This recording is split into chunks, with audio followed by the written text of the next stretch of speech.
O milagre de Antônio, libertação da doença de Gaucher no culto da CCB. Antônio tinha apenas 9 anos quando os médicos deram o diagnóstico que abalou sua família: doença de Gaucher tipo 3, uma condição genética rara e progressiva que afeta o fígado, o baço e, no caso dele, já começava a comprometer o cérebro. Os sintomas haviam aparecido aos 7 anos: cansaço extremo, dores ósseas que o faziam chorar à noite, e uma barriga inchada que deixava qualquer um preocupado. Os médicos foram claros: não havia cura, apenas tratamentos caríssimos que poderiam retardar o avanço da doença, mas não garantiam qualidade de vida. Sua mãe, Dona Maria, uma mulher simples que trabalhava como doméstica, chorava todas as noites, pedindo a Deus uma solução que não via chegar. A família morava em um bairro humilde de São Paulo, e o pouco dinheiro que tinham era gasto com remédios e consultas. O pai de Antônio, seu João, um pedreiro, fazia horas extras para tentar custear as despesas, mas a cada mês a situação ficava mais difícil. Foi então que uma vizinha, Irmã Rosa, membro da congregação cristã no Brasil, aproximou-se de Dona Maria depois de vê-la chorando no ponto de ônibus. Maria, por que você não leva o Antônio na nossa igreja? Lá a gente ora, e Deus faz milagres, disse ela com voz calma, mas firme. Dona Maria, que era católica mas não praticante, hesitou. Nunca havia entrado em uma igreja evangélica, e o que ouvia falar das anseitas a deixava receosa.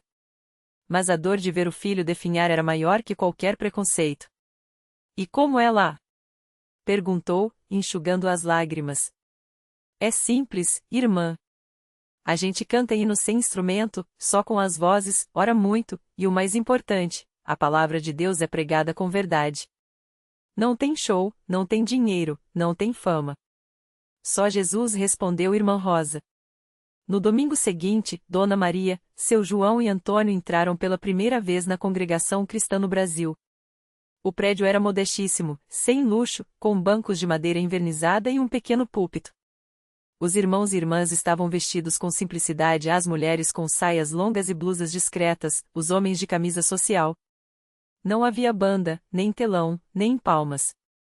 Só o silêncio respeitoso antes do culto começar. O ancião José, um homem de cabelos brancos e voz serena, abriu a reunião com uma oração. Depois, os irmãos começaram a cantar um hino sem acompanhamento musical, apenas as vozes unidas em harmonia. Jesus, meu Salvador, a ti venho buscar. Dá-me força e vigor, não me deixes pecar. Antônio, mesmo fraco, sentou-se ao lado da mãe e ouvia tudo com atenção. Havia algo diferente ali. Não era como os cultos que via na TV, cheios de gritos e emoções exageradas. Era tudo tão sóbrio, tão cheio de paz, que ele sentiu o coração aquecer. Depois da pregação, veio o momento dos testemunhos. Um irmão se levantou e contou como Deus o havia livrado de um acidente de trabalho. Uma irmã compartilhou como a oração a ajudou a superar uma depressão. E então, o ancião José olhou para Dona Maria e perguntou gentilmente: tem alguém aqui que gostaria de pedir oração por uma necessidade especial? Dona Maria hesitou, mas Irmã Rosa a encorajou com um toque no braço. Ela se levantou, trêmula, e com voz quebrada contou a história de Antônio. Não precisou de muitas palavras, as lágrimas falavam por ela. Quando terminou, o ancião pediu que todos se ajoelhassem. Vamos orar por este menino. Deus é o mesmo ontem, hoje e sempre. Ele cura, ele liberta, ele faz o impossível, disse o ancião, e a igreja inteira começou a clamar a Deus em uníssono. Antônio sentiu mãos sendo postas sobre sua cabeça. Não eram muitas, apenas o ancião, Irmã Rosa e mais 2 irmãos. A fé daquele lugar era tão forte que ele sentiu algo estranho, uma paz que não vinha dos remédios, uma força que não era dele. Senhor Jesus, orou o ancião, tu que saraste os leprosos, que devolveu a vista aos cegos, que ressuscitou mortos, olha para este menino. Não há impossível para ti. Em nome de Jesus, nós te pedimos, libera Antônio desta doença. Que os médicos fiquem admirados, que a ciência não tenha explicação, mas que todos saibam que foi a tua mão poderosa. Amém. As orações duraram mais de meia hora. Alguns irmãos choravam, outros apenas murmuravam palavras em língua desconhecida, o dom de línguas, como Antônio viria a aprender depois. Quando se levantaram, Dona Maria abraçou o filho com força, como se temesse que algo ruim ainda pudesse acontecer. Mas algo já estava diferente. Na semana seguinte, Antônio foi levado para mais exames. O médico, um homem cético que já havia dito à família para não criar expectativas, ficou boquiaberto ao ver os resultados. Isso não faz sentido, murmurou, olhando as análises repetidas vezes. Os níveis de enzima estão normais. O baço reduziu quase à metade do tamanho. Isso não é possível sem tratamento. Dona Maria não disse nada. Só sorriu e agradeceu a Deus em silêncio. Antônio continuou frequentando a CCB. Com o tempo, ele foi batizado nas águas, em uma cerimônia simples e cheia de significado, onde o ancião mergulhou nas águas em nome do Pai, do Filho e do Espírito Santo. Depois, participou pela primeira vez da Santa Ceia, o pão e o vinho que representavam o corpo e o sangue de Cristo. Lembre-se, Antônio, disse o ancião naquele dia, Deus não só curou o seu corpo. Ele quer curar sua alma. A fé não é só para os momentos de crise, mas para toda a vida. Hoje, Antônio tem 16 anos. Não toma mais remédios para a doença de Gaucher. Os médicos o chamam de um caso inexplicável. Ele sabe que não foi a medicina. Foi a mão de Deus respondendo à fé de uma mãe desesperada, a oração de uma igreja que não busca fama, mas que serve ao Senhor em verdade. Toda vez que ele está na CCB, cantando os hinos sem instrumentos, ouvindo a palavra pregada com simplicidade, ele lembra daqueles joelhos dobrados em seu favor. E entende que o maior milagre não foi só a cura, mas o privilégio de fazer parte de uma igreja onde Deus ainda fala, ainda age, ainda transforma vidas. Lições que ficam. 1. Deus escolhe o simples para confundir o sábio. Não foi em um grande templo com luzes e câmeras que Antônio foi curado, mas em uma igreja humilde, onde o que importa é o coração. 2. A oração fervorosa tem poder. Não são as palavras bonitas que movem a Deus, mas a fé sincera de quem clama a Ele. 3. Milagres não são para chamar atenção, mas para glorificar a Deus. Antônio não virou a celebridade na igreja. Ele continuou sendo Antônio, só que agora com uma história para contar da bondade de Deus. 4. A cura física é importante, mas a espiritual é eterna. Mais do que livre da doença, Antônio encontrou em Cristo um propósito para viver. E assim, entre hinos cantados à capela, cultos sem alarde e irmãos que servem a Deus sem interesses, a congregação cristã no Brasil continua sendo um lugar onde o impossível se torna possível não pela força dos homens, mas pela graça do Senhor. Antônio voltou para casa naquela noite com o coração transbordando de gratidão. Sua esposa, Maria, que há anos orava por ele em silêncio, não acreditou quando o viu entrar pela porta sem a bengala, com os olhos brilhantes e o passo firme. Meu Deus, é um sonho, ela sussurrou, levando as mãos ao rosto. Antônio a abraçou forte e disse, não é sonho, minha amor. Deus me curou. Ele ouviu nossas orações. Os vizinhos, que tanto viam Antônio lutar contra a dor, agora o encontravam no portão de casa, sorrindo e contando como o Senhor tinha mudado sua vida. Alguns, céticos, balançavam a cabeça, mas outros, que também carregavam suas próprias batalhas, começaram a perguntar, como foi? Onde isso aconteceu? Antônio não hesitava em responder, na Igreja Universal. Lá, eles não só falam de Deus, eles mostram que Ele está vivo.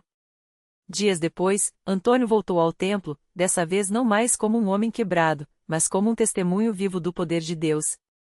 O pastor o chamou à frente, e ele, com voz firme, contou tudo, as noites de dor, as orações desesperadas, o momento em que sentiu o fogo de Deus queimar sua doença. Enquanto falava, uma mulher na plateia chorava. Era Dona Rosa, que há meses lutava contra um problema nas costas que a impedia até de amarrar os próprios sapatos. Ela se levantou, trêmula, e disse, pastor, eu também quero essa cura. Eu também quero crer. O pastor orou por ela ali mesmo, com a igreja inteira clamando em uníssono. Não demorou para que Dona Rosa sentisse algo estranho percorrer seu corpo como se mãos invisíveis a sustentassem. Quando tentou se mover, não houve dor. Ela se ajoelhou, depois se levantou sozinha, e começou a dançar, sim, a dançar diante do altar, louvando a Deus como nunca havia feito antes. A notícia se espalhou.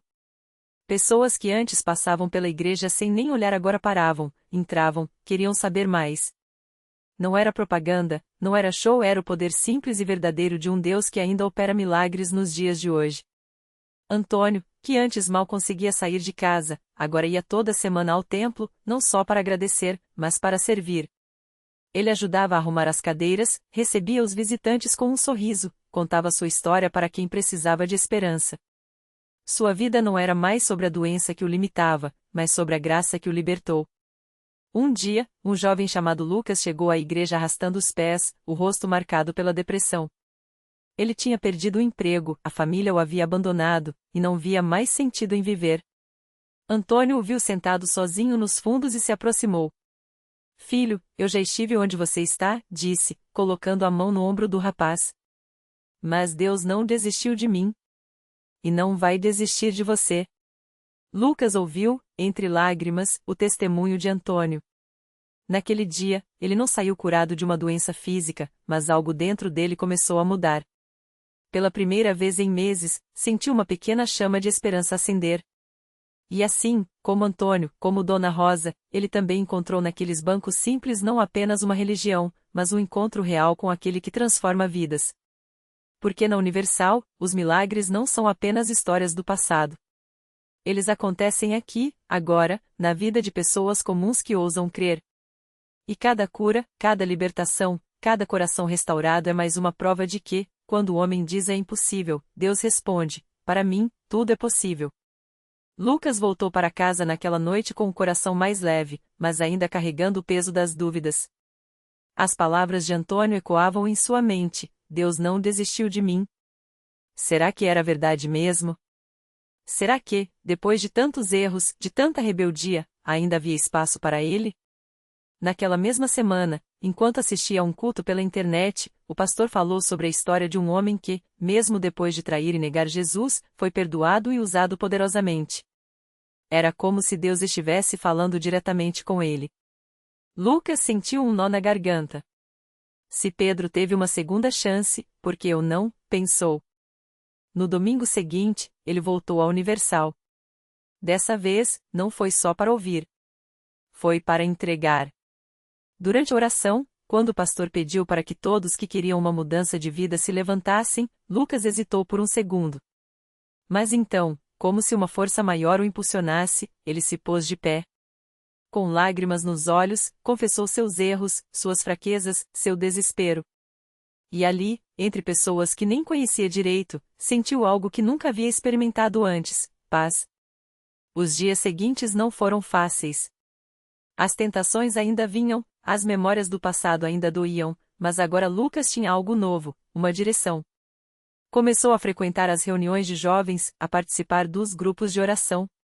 Pouco a pouco, as amizades erradas foram se afastando, e novas pessoas, cheias de fé, entraram em sua vida. Um dia, durante um culto de libertação, o pastor fez um chamado específico: tem alguém aqui que sente que está preso a um passado de derrota? Deus quer te libertar hoje. Lucas sentiu como se aquelas palavras fossem só para ele. Quando o pastor orou, impôs as mãos e declarou: em nome de Jesus, quebra-se toda a maldição de fracasso. Foi como se uma corrente invisível se rompesse. Ele caiu no chão, chorando, mas dessa vez não era choro de dor, era de alívio, de gratidão. Os meses passaram, e a transformação era visível. Lucas, que antes mal conseguia olhar nos olhos das pessoas, agora falava com firmeza sobre sua fé. Arrumei um emprego, reconciliei-se com a família e, o mais surpreendente, começou a ajudar outros jovens que, como ele, estavam perdidos. Se Deus mudou minha vida, pode mudar a de qualquer um, dizia, com a convicção de quem viveu o impossível. Hoje, quando Lucas olha para trás, não vê apenas um rapaz cheio de problemas. Vê um milagre. Porque na Universal, ele não encontrou só uma religião, encontrou um Deus que resgata, que restaura, que faz novas todas as coisas. E se alguém lhe perguntar como tudo mudou, ele responde com um sorriso: foi só uma questão de crer. Porque quando a gente para de duvidar e começa a confiar, os milagres acontecem. A vida de Lucas virou um testemunho vivo dentro da igreja. Toda semana, ele chegava mais cedo para ajudar a organizar os assentos, conversar com os novos visitantes ou simplesmente orar por quem parecia carregar o mesmo peso que um dia ele carregou. Não era raro ver alguém se aproximar dele após o culto, com os olhos cheios de lágrimas, dizendo: eu também quero essa mudança. Como eu faço? E Lucas, com a paciência de quem já esteve no fundo do poço, respondia: vem comigo. Deus não olha para o seu passado, ele olha para o seu coração. Um dia, durante uma campanha de oração na Universal, o pastor fez um chamado especial para aqueles que precisavam de libertação. Lucas sentiu algo forte no peito, como se Deus estivesse lhe dizendo: agora é a hora. Ele se levantou e, com voz firme, começou a contar sua história. Não escondeu as cicatrizes, não amenizou as quedas. Falou das noites em claro, do vício que quase o destruiu, da solidão que o acompanhava como uma sombra. Mas também falou da mão que o puxou para cima quando ele já não tinha mais forças. Enquanto falava, uma mulher na plateia não conseguia conter as lágrimas. Era a mãe de um jovem que, assim como Lucas, estava se afundando nas drogas. Ela já tinha tentado de tudo: clínicas, médicos, conversas intermináveis. Nada adiantara. Mas naquele dia, ao ouvir Lucas, algo acendeu dentro dela. Depois do culto, ela se aproximou, segurou a mão dele e disse: meu filho está igual a você era. Você acha que Deus pode salvá-lo também? Lucas não hesitou: não só pode, como vai. Mas a senhora precisa trazer ele aqui. Não é só oração, é decisão. Ele tem que querer. No domingo seguinte, o jovem chegou à igreja. Magro, olhos fundos, cheio de desconfiança. Lucas o reconheceu imediatamente e era como olhar para o próprio passado. Sentou ao lado dele, não pregou, não julgou. Só falou: eu já estive onde você está. E se eu sair, você também sai. O rapaz, cujo nome era Mateus, olhava para o chão, mas escutava. Quando o pastor fez o chamado para a oração de libertação, Lucas segurou o braço dele com firmeza e disse: vem. Hoje é o seu dia. Mateus resistiu no começo. O orgulho, o medo, a descrença tudo gritava para ele ficar parado. Mas algo na voz de Lucas, alguma coisa naqueles olhos que já tinham chorado as mesmas lágrimas, o fez se levantar. Ele foi até a frente, ajoelhou-se, e quando o pastor impôs as mãos sobre ele, algo quebrou. Não foi um choro silencioso, foi um pranto que parecia sair das entranhas. As palavras saíram entre soluços: eu não aguento mais, Deus. Me tira dessa. A igreja inteira orou por ele. Lucas, de pé ao lado, com as mãos também levantadas, sentia como se estivesse revivendo sua própria libertação. Quando Mateus se levantou, era outro.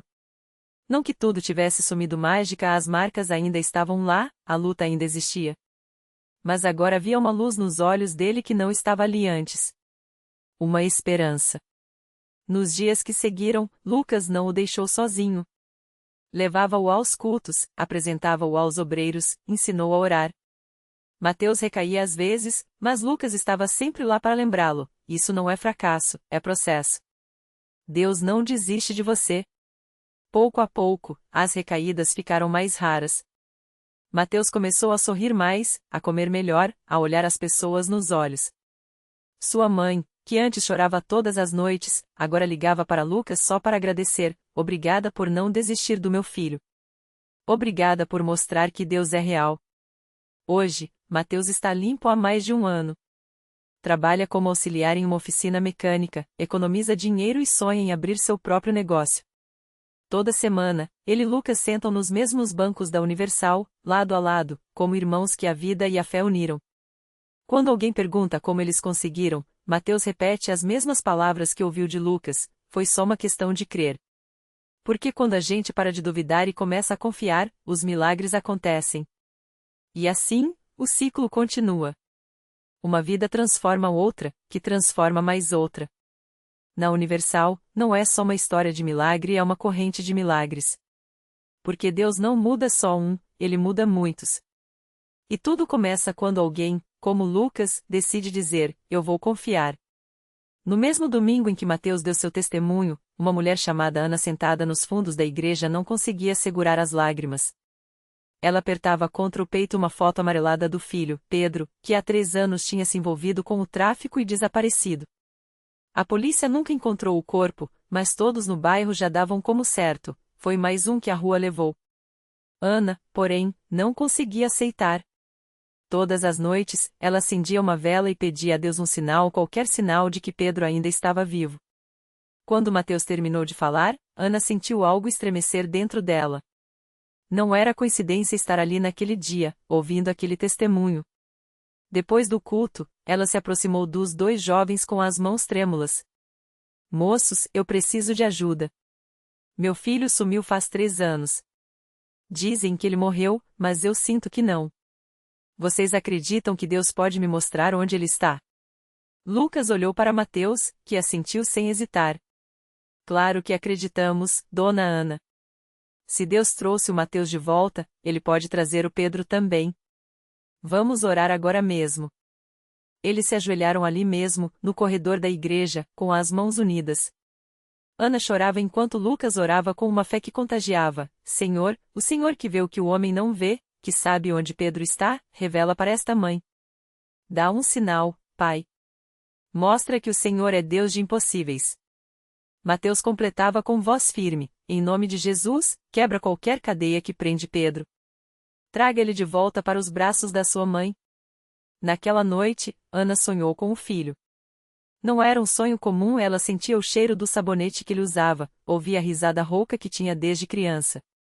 No sonho, Pedro estava em um galpão abandonado na periferia, com as mãos amarradas, mas vivo. Quando ela acordou, soube que não era imaginação. Era uma resposta. No dia seguinte, Ana foi até a igreja antes do culto e contou tudo para o pastor. Ele, que já tinha visto tantos milagres, não duvidou. Vamos lá agora mesmo. Deus está te guiando. Junto com Lucas e Mateus, eles foram até o endereço que Ana tinha visto no sonho. O galpão estava fechado com tábuas, mas quando bateram na porta enferrujada, ouviram um gemido fraco vindo de dentro. Mãe? A voz era de Pedro. Quando a polícia arrombou a porta, encontraram o rapaz desnutrido, com marcas de tortura, mas vivo. Os traficantes o tinham mantido preso porque ele tentara fugir depois de se recusar a cometer um crime. Eu só queria voltar para casa, ele chorou nos braços da mãe. Todas as noites, eu pedia a Deus que me tirasse daqui. E hoje a senhora veio. Naquele domingo seguinte, Pedro estava sentado ao lado de Ana nos bancos da Universal. Magro, com olheiras fundas, mas com um brilho nos olhos que não tinha há anos. Quando subiu para dar seu testemunho, a igreja inteira explodiu em lágrimas e aplausos. Eu não sei como expliquei, mas Deus ouviu a minha mãe. E ouviu a oração daqueles 2 irmãos que nem me conheciam. Se não fosse a fé deles, eu não estaria aqui.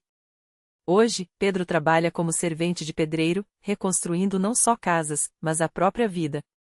Ele e Mateus se tornaram amigos, e toda semana os 4 Ana, Pedro, Lucas e Mateus se reúnem na igreja para orar por outras famílias que ainda esperam por um milagre. Porque se Deus fez por nós, diz Pedro, Ele pode fazer por qualquer um. Basta alguém ter coragem de acreditar. E assim, a corrente não para. Cada vida resgatada vira um elo, cada testemunho vira uma semente. Na Universal, não são histórias isoladas, é um exército de pessoas que, como Lucas, um dia disseram eu vou confiar e viram o impossível se tornar real. Porque milagre chama milagre. E a fé, quando é verdadeira, não fica guarda só para um. Ela se multiplica. O último elo da corrente. Aquele domingo foi diferente. Enquanto os 4 oravam na igreja, uma mulher entrou com os olhos inchados de choro. Chamava-se Clara, mãe de um menino de 7 anos, João, que lutava contra uma doença rara há anos. Os médicos já não tinham esperança. Ouvi dizer que aqui as pessoas veem milagres, sussurrou, segurando uma foto desbotada do filho. Pedro reconheceu aquele desespero era o mesmo que Ana carregara quando o encontrou na rua. Sem hesitar, estendeu a mão, venha sentar com a gente. Deus não escolhe quem merece, e Ele escolhe quem creu. E ali, entre lágrimas e orações, a corrente se fechou. Uma semana depois, Clara voltou. Desta vez, não sozinha. João, pálido mas sorridente, segurava sua mão. Os exames estão normais, balbuciou, incrédula. Os médicos não explicam. Lucas, o mesmo que um dia duvidara, abraçou o menino e disse: isso não é sorte. É Deus respondendo quando alguém ousa pedir. A reflexão que fica. Milagres não são acasos, são respostas a uma fé que age. Pedro poderia ter morrido naquelas ruas, Ana poderia ter desistido, Mateus poderia ter ignorado o chamado. Mas eles escolheram ser elos, não pontas soltas. A vida nos teste, mas a fé nos conecta a Deus e uns aos outros. A lição: o milagre não está só em receber, está em ser o canal. Quando você acredita além do visível, torna-se a ponte para que outros cruzem o abismo. Como disse Pedro, segurando o ombro de Clara, a corrente só para quando a gente para de estender a mão. E naquela igreja, as mãos seguiram se estendendo. Porque milagre, de fato, chama milagre.